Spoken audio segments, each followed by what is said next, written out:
माँ से जुड़ा है मायका, माँ के ना होने का सूनापन, पिता का अकेलापन और उनका बेटी का इंतज़ार कैसे नहीं देख पाई मैं।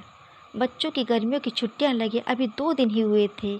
सुबह सुबह पापा का कॉल आ गया, बोले बेटा कब आओगी। मैंने अनमने मन से बोल दिया पापा कुछ पक्का नहीं है, ऋषि टूर पर गए हैं, उनके आने के बाद देखती हूँ। पापा की आवाज़ रुआसी हो गई। बोले बेटा तुम्हारी माँ नहीं है तो क्या हुआ, तुम्हारा मायका तो है और मैं तो हूँ। ऋषि से बात करो और जल्दी आ जाओ।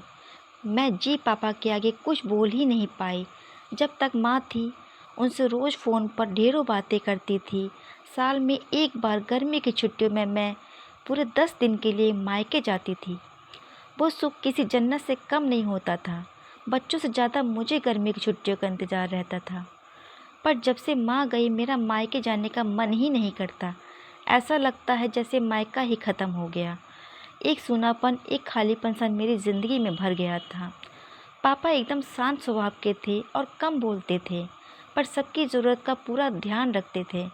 ऐसा नहीं है कि मैं पापा को प्यार नहीं करती थी, पर बचपन से मैं माँ के ज़्यादा करीब थी, या यूँ कहूँ कि वे मेरे दिल के सबसे करीब थीं। अपने सारे सुख दुख एक सहेली की भांति मैं उनसे साझा करती थी। आज सुबह सुबह पापा का कॉल आया तो उन्हें मना नहीं कर पाई। पापा का दिल रखने के लिए ऋषि से बोलकर अगले ही हफ्ते के लिए टिकट करवा लिए और पहुंच गई मायके। जैसे ही दरवाजे पर पहुंची, माँ की याद आ गई। ऐसा लगा जैसे वो अभी बाहर निकलकर मुझे गले लगा लेंगी। सोच के आंखें भर आईं, किंतु आज माँ की जगह पापा बाहें फैलाए मेरा इंतज़ार कर रहे थे।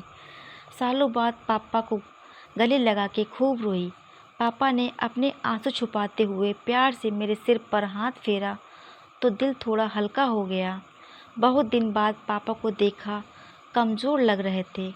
वैसे तो भाई भाभी और पापा सभी मेरा बहुत ध्यान रख रहे थे।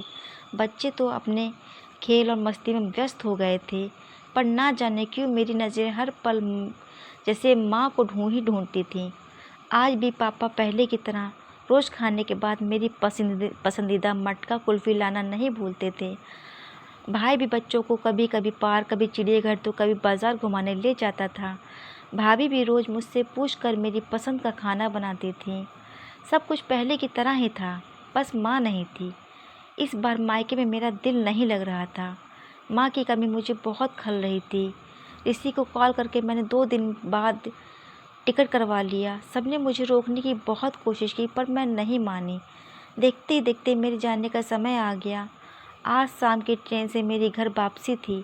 मैंने सामान पैक करके रख लिया था, बस पापा का इंतज़ार कर रही थी। पापा ना जाने सुबह से बिना बताए कहाँ चले गए थे। उनका मोबाइल भी नहीं लग रहा था। मन घबरा रहा था, बिना बताए आखिर कहाँ गए हैं। इधर मेरी ट्रेन का भी समय होता जा रहा था। समझ नहीं आ रहा था कि क्या करूं। तभी पापा का कॉल आया। बोले गुड़िया तुम लोग स्टेशन पहुंचो, मैं सीधे ही वहां पहुंच जाऊंगा। हम लोग स्टेशन पहुंच गए। ट्रेन सही समय पर थी। पापा स्टेशन पर हमारा इंतज़ार कर रहे थे। उनके हाथ में एक बॉक्स था। उन्होंने मुझे देते हुए गले लगाया और बोले इसे ही लेने गया था, इसलिए देर हो गई, संभाल के रखो। मैंने आश्चर्यचकित होते हुए पूछा इसमें क्या है। पापा की आंखें भर आईं। अपने आंसू पोंछते हुए बोले तुम्हारी माँ का प्यार। आज की हमारी स्टोरी आपको अच्छी लगी तो प्लीज़ लाइक, सब्सक्राइब, शेयर करना ना भूलें। Thank you.